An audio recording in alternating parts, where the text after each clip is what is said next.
Hi everyone, it's Danny. Welcome back to another layout for the Cocoa Vanilla Studio design team. Today I'm doing something a bit fun. I am scrap lifting one of my own layouts. That is my challenge for the week. So this is the layout that I am scrap lifting. I put up a poll in the community group not too long ago, and this was, I think, the second most highly rated layout. So I am going to go ahead and scrap lift myself. And I used these days for that first layout, so I'm going to go ahead and use Joyful because I am still not done with it. I have lots left. Even though this is not going to be a Christmas themed layout, this collection still works really nicely. I love the colors and they match my photos really nicely. And I really wanted to use a striped paper again, and this collection has a very similar striped pattern, but the colors are different. So I'm going ahead and cutting that up into strips, and I'm deliberately not cutting a straight line. I'm doing it kind of wonky. I'm following that kind of wonky hand-painted design, and I'm just using my big scissors, doing that quite roughly. There's no need to be neat because I am going to be distressing them. So I'm going ahead and distressing all the edges of the strips, well, just one of each edge, the edge that's going to be visible. So I did cut, when I cut each of my strips, I cut one side closer to the white line and one side closer to the colored line, if that makes sense, and distressing the edge with the thicker white section. It really doesn't matter. That's just the way I wanted to do it. That's how I did it in the first one. So I'm trying to scrap lift myself. I'm sticking pretty close to the original design.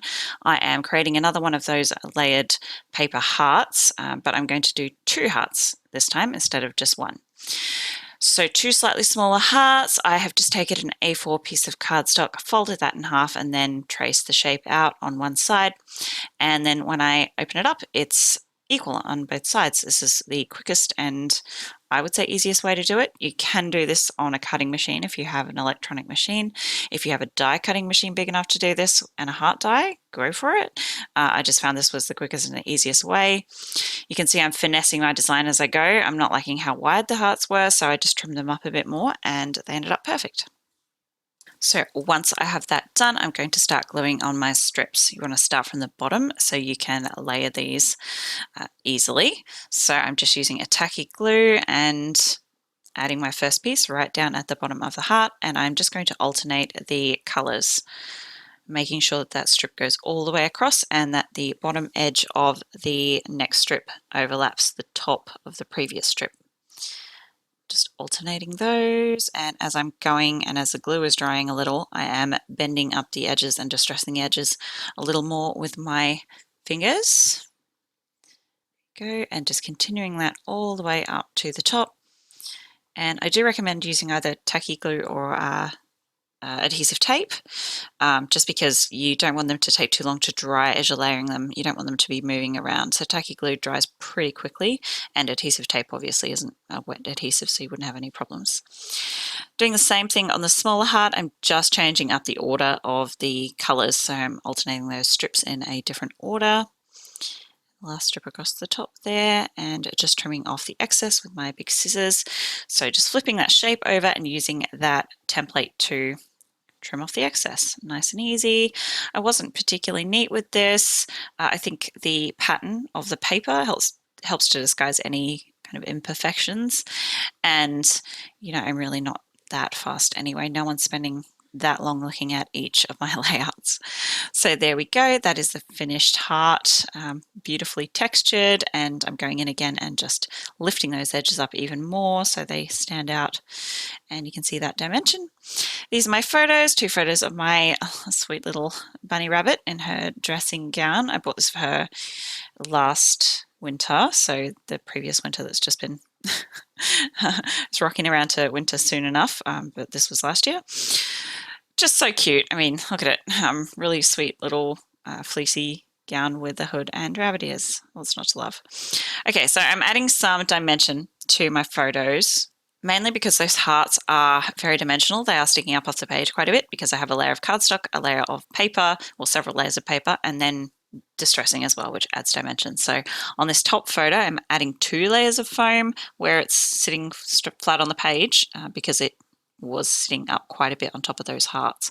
So the first heart is straight on the back of the page. This heart, I'm adding a little foam on the edge where it's overhanging. I just want everything to sit kind of flat. So just experiment with your dimensional adhesives. Okay, I'm doing splatters. I used the Tim Holtz Distress ink in Fired Brick, and I'm also adding some water and then some white acrylic ink. The water is to make it runny enough to splatter. The white acrylic ink is to lighten up the color and also make it a little more opaque because distress inks are translucent. So I'm just going ahead and splattering this all over the background. I did go overboard with the splatters. I did them everywhere. They're all over the background. Not intentionally, I just kind of got carried away. And yeah, the original layout was, I was a lot more restrained. I think, I don't know, I hadn't scrapbooked in a while when I made this layout. So I just kind of went overboard. But it's okay, it's fine. I did also, in case you didn't notice, added a bit more white ink to that pink color and made an even lighter pink. Now I'm going in with Rustic Wilderness. That's a Distress Oxide, so it's a little more opaque anyway. But I'm going to add some acrylic ink, some white ink to the second round of splatters just to lighten up the color. Beautiful green. I love it so much. And then this is just a Kaiser Mist from Kaisercraft in the gold and doing big splatters of that all over the place. And yeah, you can see lots of splatters. It's fine. I think it's just because I struggle with a white background. All that blank space really kind of weirds me out. And yeah, it's fine. So now I'm going in with my tacky glue and just gluing those hearts to the background. This does come back to bite me in a bit when I try to embellish, and I've stuck my photos and my hearts down, but I work around it, it's fine.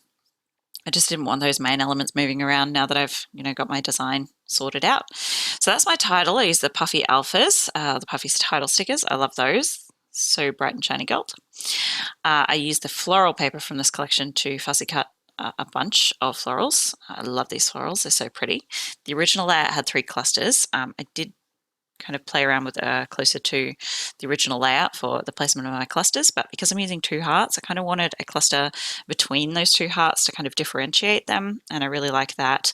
I'm going to add that big cluster underneath my photos in that kind of blank empty space, and then one off to the side by the title as well. It's creating a nice little triangle around my photos and bringing that focal point towards my photos and my title. So now I'm just playing around with placement and adding in some little tiny flowers. So just tucking those. Some of them I'm going to lay underneath my photos and my hearts, and some of them I'm going to sit on top, just playing around with different heights and levels to give lots of interest. And I'm also bending up the edges of those petals and those leaves, so I'm getting more dimension. You can pop some dimensional foam underneath the edges if you like as well. That will help to stop them flatten in an album. I do it sometimes. I didn't this time just because I couldn't be bothered. So I'm adding in some more red sprigs down at the bottom clustered there, adding in some little leaves and bits and pieces to these smaller clusters. I just love these florals. I actually use them a lot less than I thought I would in my Christmas scrapping, so it's nice to get to use them up here. Adding in some more of those little bud sprigs and some of those little leaves. Those holly leaves kind of look a bit Christmassy, I guess, but I think on the whole this layout doesn't look particularly Christmassy, which is good because this actually was a photo taken in June. Just adding in some of those tiny little blossom flowers. I love those. I'm going to put 2 of these little hearts around each of my clusters. I probably should have used 3, but I'm not bothered. And then moving those ones. And then I'm going to stamp my date. That is the charcoal distress ink. I can't remember the name. Something about charcoal. Nope, it's called Hickory Smoke. I checked.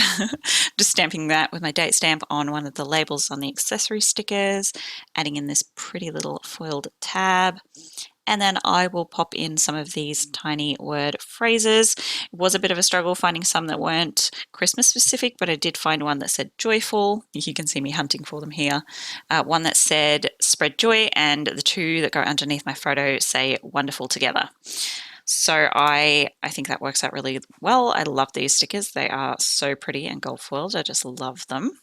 And that is going to be the final touch. My layout is finished. Thank you so much for watching. Don't forget to check the description box for the link to the blog post. How do you think I did with the scrap lift? I like it just as much as the original. I hope you do too. Let me know in the comments below. And I'll see you next time. Bye!